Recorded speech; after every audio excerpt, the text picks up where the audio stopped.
The other thing that we want so this is for part A right here. We want to know when this happens. When are their positions going to be the same? The other thing we wanted to know for part B of the question was how fast is the car going to be traveling at the instant where they do meet? And so we also need to figure out some sort of final velocity for the car. We'll just use a question mark to represent that we're looking for that.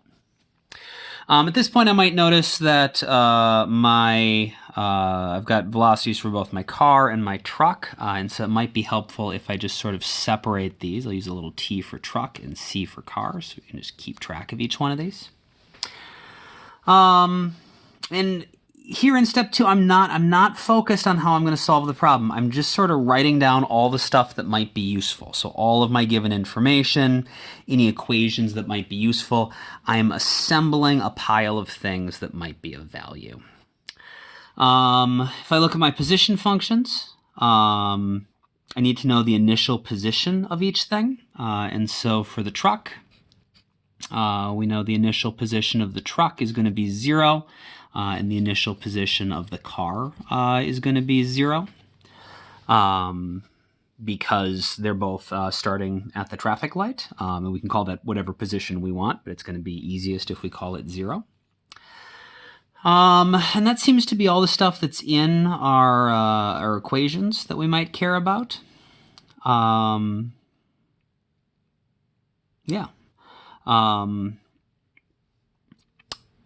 Another approach to this problem that is equally valid, just to make sure we're clear, is instead of setting the positions equal to each other, recognizing that their displacements are going to be the same would also work. So you could also do where the displacement of the car is equal to the displacement of the truck. The reason I'm going to do it using the position one, even though the equations are a little more complicated, is because these position functions work really well, even if they're not starting in the same place, because you can just easily account for that with these equations. So when you're doing chase problems like this, it's really helpful to have an equation that doesn't require them to start in the same place. It gets a little bit more complicated with the displacements when they don't start in the same place, but they're going to like end in the same place. Figuring out how those displacements are related to each other can be a little bit more complicated. Okay, so for step 2, we still have not actually figured out how we're going to solve the problem. We have just sort of written down everything we know. We've gathered everything together that might be useful. A bunch of equations that might be useful, some information, all the given information. We've made sure we've assigned variables to that, made sure that we've mathematically sort of described what it is that we are looking for. The one other thing that we might recognize is going on here is that when the positions are going to be equal to each other, the times are also going to be equal to each other. And so we can make a little note about that. This is going to happen when the time for the car is equal to the time for the truck. You don't necessarily have to get everything in this step, but it just helps to get everything sort of written down. And so you just take everything from the problem, write it down, so we can then start to plan a solution. So that'll be step 3.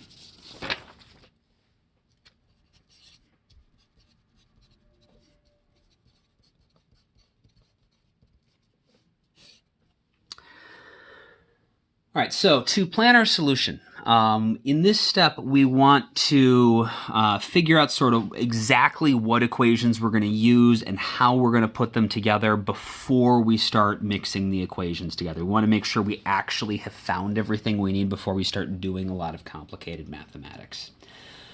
So we know that when they equal each other, the final position of the car has to equal the final position of the truck. And one way that you can sort of plan out and see if you have enough equations to actually solve your problem is by keeping track of how many equations you have and how many unknowns you have. And so I've got my equations here. I'm just going to keep track of my unknowns here. So I got an equation, and that has introduced 2 unknowns because we don't know the final position of the car or the final position of the truck. So we have 1 equation and 2 unknowns, which is not enough to solve. You need the same number of equations as you do unknowns. We know that the final position of the car, xc,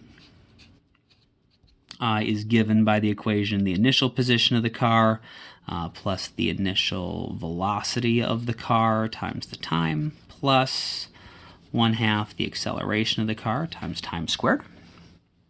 That should be the time for the car. And that introduces another unknown, the time for the car. So now we have 2 equations and 3 unknowns.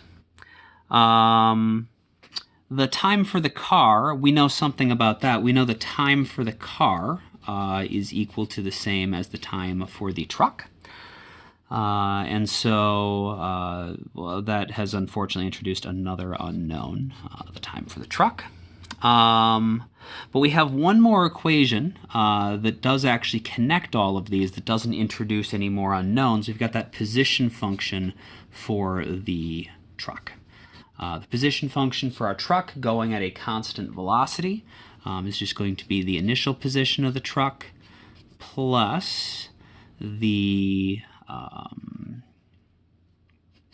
velocity of the truck times the time for the truck. And if we look back at what we had on our previous page, all of the other things in here, like our initial positions, we know those are 0. We know the velocity of the truck, we know the acceleration of the car, and so now we have 4 equations and 4 unknowns.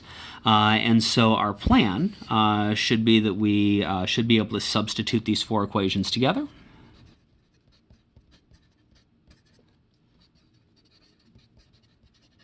And we want to find the final position of the car. So we're going to substitute and keep eliminating things until we can actually find that final position of the car. All right, so we actually know that we have enough information to start doing the math, and we're not going to, because you don't want to waste a bunch of time doing a bunch of substitutions and plugging a bunch of things together unless you actually know that you're going to be able to get to an answer. And so this sort of just helps us make sure that we're actually going to do something productive. For part B, we want to find that final velocity of the car. And so for that, we know we should just be able to use the kinematics.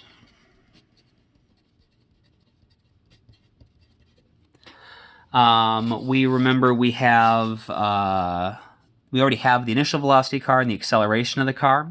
As long as we have 3 things, a kinematic will let us find the 4th one. And once we have the answer to part A, where we actually find that final position of the car, we can find the displacement of the car, and that'll give us enough information to solve. So our plan is going to be find the displacement of the car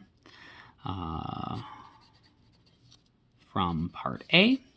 And then we should be able to use the kinematic that is missing the one thing that we don't have. So we've got initial velocity, for final velocity, acceleration, displacement. So the thing that's not going to be included is time.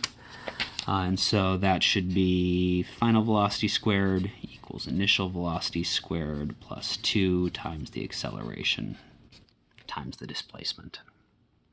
It is okay to do this one part at a time. You can go through this process for part A and then go through this process for part B. Depending on the complexity of the problem, you might actually need to write it out. You might not. Part A, especially when we start to combine lots and lots of equations, it's good to just sort of see if you have enough equations to cancel out all your unknowns. Something like part B, where we're just going to use a kinematic, you might recognize that's what's going to happen and you don't need to explicitly write that down. But you certainly can. It doesn't hurt. It helps us just keep everything organized. Okay, so just to refresh, step 1. We are just looking at the problem without worrying about the physics, just making sure we understand what it's actually asking, that we can visualize it. Step 2, we're not worried about how to solve it. We're just making sure we can describe what is going on using physics. We can draw it using our physics diagrams. All the given information can be written down in physics terms. And we're starting to think about what equations we might have access to and what we might use. Step 3 is where the first place where we actually start to plan our solutions, where we put together all of those pieces that we assembled in part 2 and figured out if we had enough. And if you realize you don't have enough information, like you don't have enough equations to solve for all your unknowns, that's where you would actually go back to step 2 and be like, okay, what did I miss? What else does the problem say? Or what can I infer that I hadn't written down yet? Maybe you missed that the car was taking off from rest, and so you missed that that initial velocity could be 0. But we want to keep on going back and forth until we have enough information to actually solve. And now that we have our plan, now we can actually finally execute it and actually do the math. We want to try, when we do step 4, executing the plan,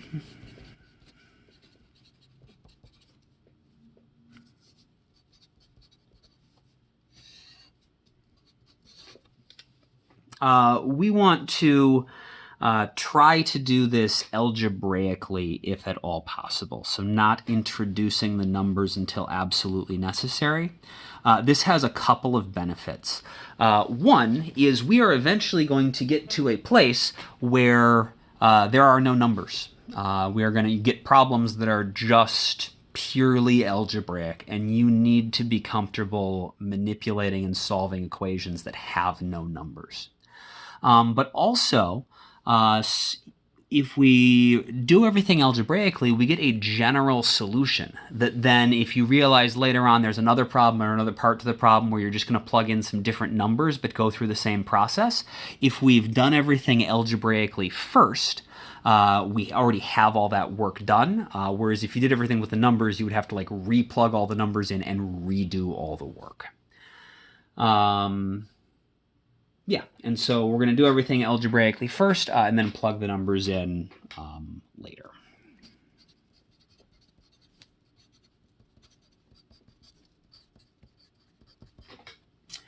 All right, so we are just going to execute the plan that we came up with here. And so we want to figure out what the final position that the car is going to reach is when they meet each other. And so the first thing I'm going to do is recognize, hey, so my car and my truck, they have the same final position. I can get rid of one of my variables by just using x, and that's also going to make everything easier to write. And so we have, and then the same thing with the time. And then we can write our position functions down. So the position of the car, we can just write as x. Is going to be the initial position of the car plus the initial velocity of the car times the time. Remember, we can just use, so I'm taking my two functions here, and I'm just replacing xc and xt, which is x, tc and tt, which is t. So plus 1/2 the acceleration of the car times time squared. We can also do for the truck, the final position is equal to the initial position of the truck plus the velocity of the truck times the amount of time that is going to pass. So we're down to now 2 equations and 2 unknowns. I've just got x's and t's that are my unknowns. And if I set these 2 things equal to each other, so if I just have this equals this, that would work. The problem is that's going to give us time, and what we actually want is position. And so I need to solve one of these 2 equations for time, and then plug that in. I guess I was using capital T for my truck. So I want to solve probably this bottom equation for the time. And so the time is going to be equal to our final position, our shared final position, minus the initial position of the truck, divided by the velocity of the truck. Now, although I said we want to keep everything algebraic, at this point, if there's any like zeros or something that you can plug in, that is an okay simplification to make. And so like we know the initial position of the truck is 0. And so the time should be equal to the final position divided by the velocity of the truck. And that'll be true anytime they both start at position 0. So we're going to take and plug this in for the time, which we have there and there. And so we're going to have final position is equal to the initial position of the car plus the initial velocity of the car times x over vt plus 1/2 times the acceleration of the car times our time x over vt squared. Again, to simplify our life, remember the initial position here is 0. Also, the initial velocity of the car is 0. And so we can get these two terms to go to 0 and get a little simpler equation. Our final position is equal to 1/2 times the acceleration of the car times x squared over the velocity of our truck squared. And now this, we've gotten down to what our goal was, one equation with one unknown. We just have x, the thing we're trying to find, and a couple things that we know. And so if we just rearrange that, I can bring my vt squared, my ac, and my 2 over to the left side. That'll give me vt squared times 2 over ac equals x squared over x, which of course is just x. And so that's going to be 2 times the velocity of the truck. Remember, we wrote all this down, so I can just go pull that up, 8.5. Divided by the acceleration of the car. Again, we've already written that down, so we just go grab it when we need it. And that is going to come out to 80.27 repeating meters. And so about 80 meters. But we're going to remember, we want to, in case we need this later, we just want to make a note of what the decimal is. But if we were writing this down as an answer, we would just write 80 meters. But it's good to know what it is without rounding as well. So that's part A. For part B, we can do the same thing.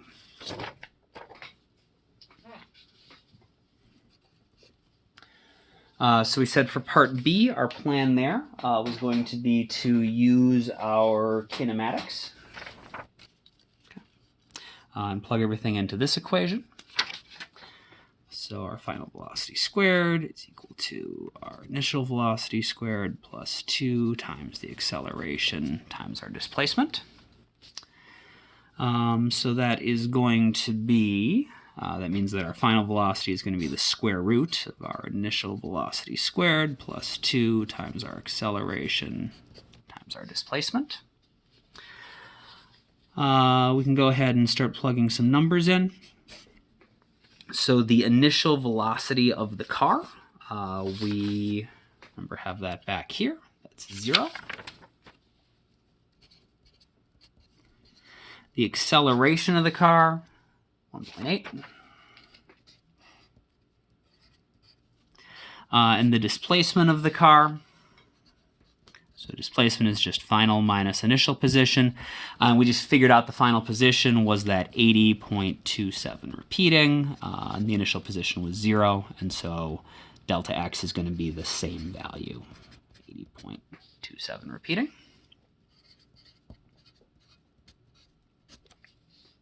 And so if we put all of that together, we are going to get 17 meters per second. Should be our answer to part B. So we came up with our plan, then we executed our plan. And then the last step is to make sure that everything makes sense. We're going to evaluate our answer. You can think of this as sort of like checking your work.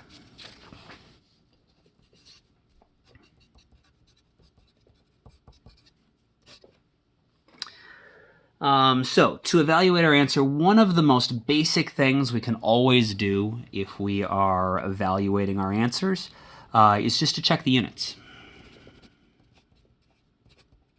If you are filling out a question on the AP test and you're not sure if your final answer is at all reasonable, one thing you can just do is check the equations you used and see if the units are going to work out at all. So for example, we here, this last equation we used, after doing a whole bunch of substitutions, we are hoping that our final position is equal to 2 times the velocity of the truck squared divided by the acceleration of the car. And so let's just check that. We said final position should be equal to 2 times the velocity of our truck squared divided by the acceleration of our car. So if we check our units, 2 doesn't have any units. Velocity, that should be in meters per second. That's getting squared, and that's being divided by our acceleration, which is in meters per second squared. And so if we just distribute that squared through, we get meters squared per second squared divided by meters per second squared.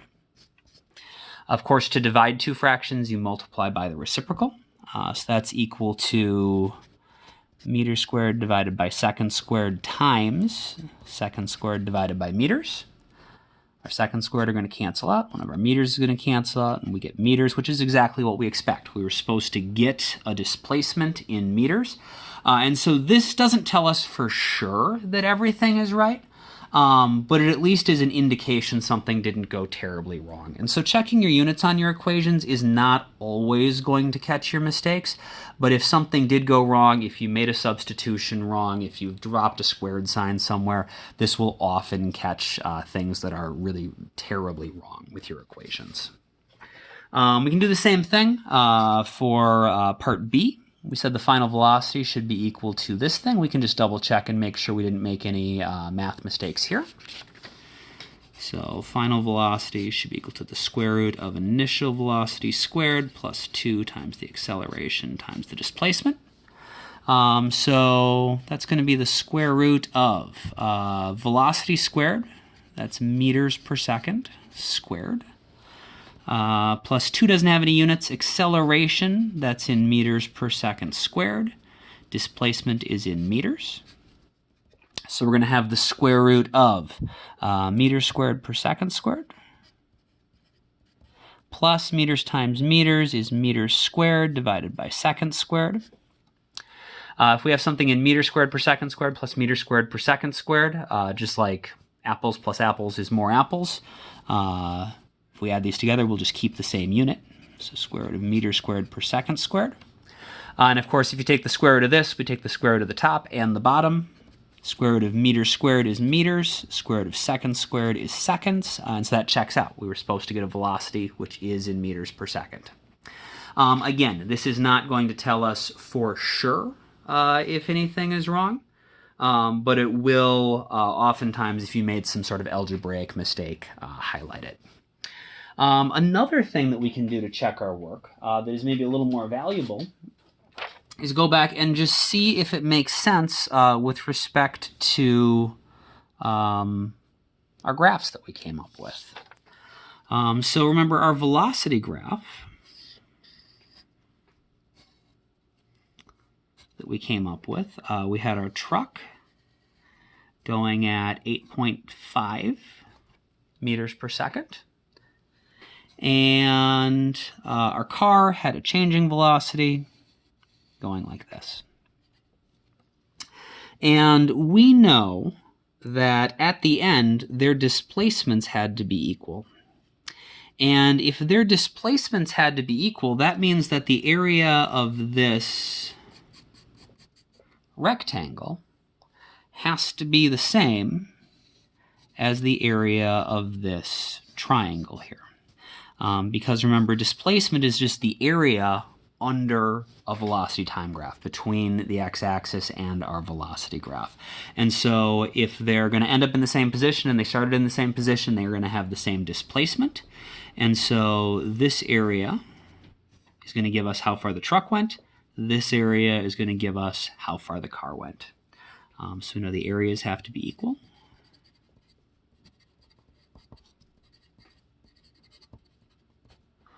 Well, if you look at this, the only way that the areas could be equal is if the triangle is exactly twice the height of the rectangle, which means this value right here would have to be double 8.5,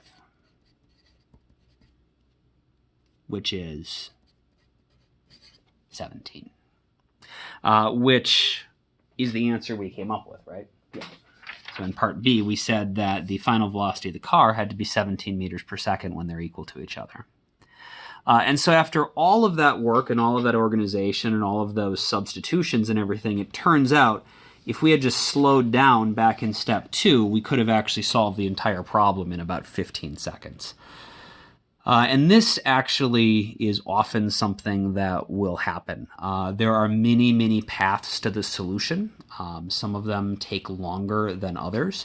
And I took you on a somewhat longer path here, both because this shortcut is not immediately obvious, but also because I wanted to make sure we saw how to do the position functions, because there are going to be problems where you need to use those. You should know how to go through all the steps of problem solving. You should know how to check your units and do all that stuff. But oftentimes when you finish going through a problem the hard way, you look back and you realize, like, oh, this makes sense. This has to be right because of some simpler relationship that you'd missed the first time. Don't beat yourself up if you don't see those simpler relationships the first time through. They are often not obvious, but the fact that you can see them later on, if you do catch them, is an indication that you really do understand what's going on. And what you should really do is be happy. If you do notice a shortcut later on that gives you the same answer, be happy that it verifies your work, that it means you actually got it right, that you found 2 different ways to solve the problem, and because they gave you the same answer, you know it's right. And just sort of be at peace with it. There's no way to always find the most efficient path through a problem, but we find what we can and solve what we are able to.